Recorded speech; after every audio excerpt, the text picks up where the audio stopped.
Sa Pilipinas, maraming motor ang umaandar araw-araw. May mga motor na ginagamit para pumasok sa trabaho. May mga motor na panghatid ng pamilya. May mga motor na ginagamit para kumita ng pang-araw-araw na pagkain. Pero may ilan na ginagamit para habulin ang isang pangarap.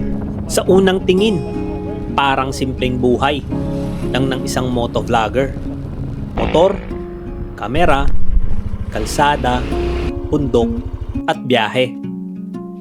Pero sa likod ng bawat video na napapanood ninyo, may isang taong maraming beses ding napagod, natakot, nagduda, at nagtanong sa sarili, may patutunguhan ba talaga ang ginagawa ko?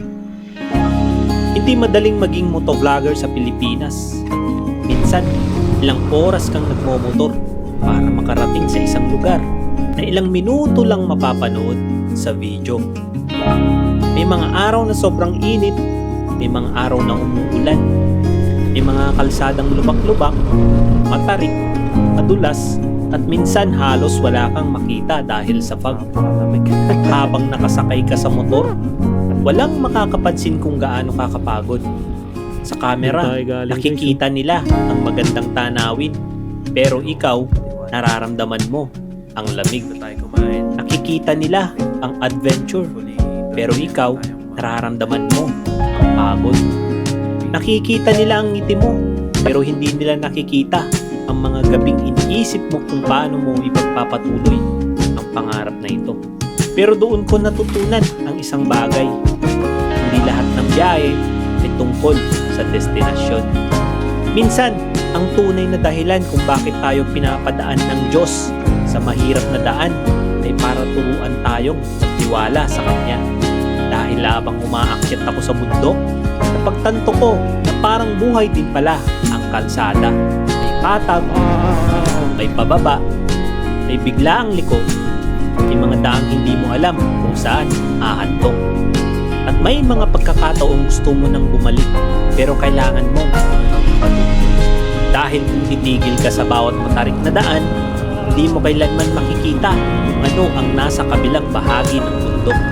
Kaya sa bawat pag-start ng makina, hindi lang motor ang pinapaandar ko. Pinapaandar ko rin ang pangarap ko. Hindi ako nagmo-motovlog dahil gusto ko lang ipakita kung saan ako nakarating. Gusto kong ipakita kung gaano kaganda ang Pilipinas. Gusto kong ipakita na may mga lugar na hindi na kailangan ng mamahaling tiket para makita. May mga bundok na tahimik, may mga probinsyang simple pero napakaganda. May mga taong hindi sikat pero may kwentong karapat-dapat marinig. At higit sa lahat, gusto kong ipakita na minsan ang pinakamagandang adventure ay hindi yung pinakamalayo ang narating, kundi ang hindi mo sinukuan kahit ilang beses kang gustong huminto. Dahil balang araw, pag binalikan ko ang mga video na ginawa ko, ayoko makita lang ang mga lugar na napuntahan ko. Gusto ko makita ang taong nagsimula ng walang kasiguraduhan. Ang taong may maliit na pangarap. Ang taong sumakay sa motor na kahit hindi alam kung saan hahantong ang lahat. Ang taong patuloy na nagtitiwala sa Diyos. Dahil alam kong hindi ako ang may hawak ng buong journey. Si Lord ang may hawak ng manibela ng buhay ko. At baka kaya ako dinala sa iba't ibang kalsada, bundok, ulan, at pagsubok, hindi lang para gumawa ng content, kundi para magkaroon ng kwento. Kwento ng pagod, kwento ng pangarap, kwento ng pananampalataya, at kwento ng isang ordinaryong Pilipino na hindi sumuko sa kanyang pangarap. Kaya kung isang araw makita ninyo akong muli sa kalsada, huwag niyong isipin na simpleng nagmomotor lang ako. May hinahabol akong pangarap.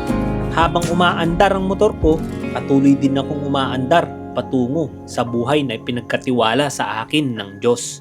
Dahil hindi lang ito motovlog, ito ang kwento ng isang pangarap na patuloy na bumabiyahe.